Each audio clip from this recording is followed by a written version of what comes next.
The truth is out there, and Trump's letting us see it. The UFO files keep dropping, hundreds of them, and America can't stop watching.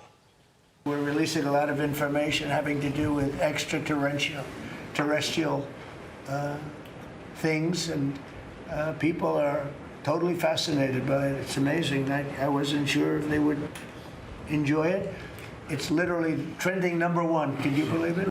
Well, we haven't seen E.T. yet. Some people think that day is coming soon. The White House is getting ready to roll one out, and they want some advice. There's a lot of speculation, I'm hearing it from people inside the administration, that the Trump administration is indeed soliciting advice about how to tell the public that we're not alone. There are consultations taking place with spiritual leaders. I'm now able to confirm that.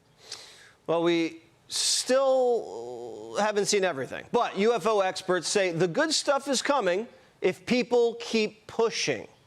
If people keep the pressure on, the records will come out, more of them, and they will be shocking, some of them. David Grush testified to bodies, non-human intelligence bodies. So there's got to be autopsies, there's got to be photographs and footage. Now, we don't want to see an alien body just for the fun of it. We need to know what they're capable of, and if they're friendly or not. We need to be ready.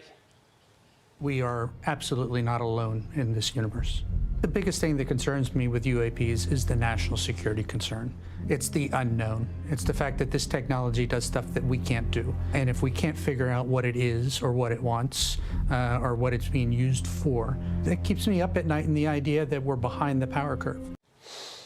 Brett Fedderson's a former White House National Security Council Director of Aviation Security, and this is Fedderson's first interview since the age of disclosure.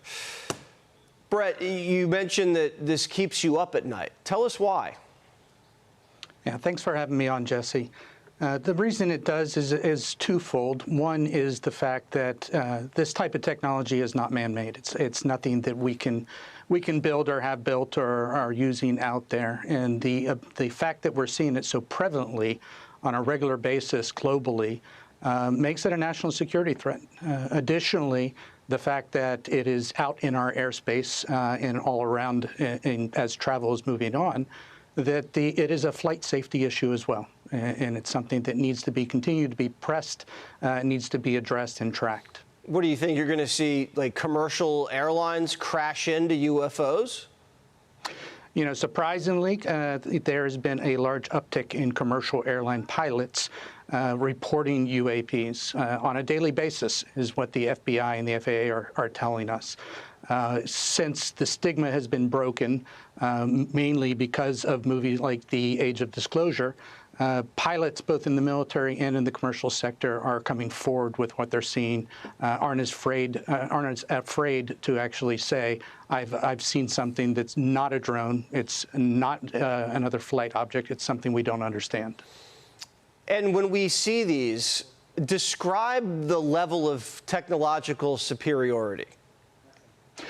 Yeah, so we've been seeing these obviously for decades. You know, the idea at the Age of Disclosure came was that Dan Farah was able to get us to 34 senior officials to trust him and break our silence about an 80-year cover-up about UAPs and non-human intelligent life. When we're seeing these, we're seeing very bright orbs, very bright objects that are emitting some energy, but they're not showing propulsion. They're instantaneously taking off into different directions. Again, things that physics has inhibited us from being able to do as humans. We're continuing to see that type of technology proliferate. It's interesting to note that several of the astronauts and several of the earlier days where fighter pilots were reporting them during World War II, the same type of descriptions are exactly what we're seeing now in the files and the videos that are being released. Well, then it absolutely is a national security threat, and it does seem, according to the reporting, that this administration's having discussions about how to break this to the American people. And when that day comes, oh my God, that's going to be historic. Well, Brett, thank you so much for talking to us and coming forward, and we wish you the best. It looks like we're all on this journey together.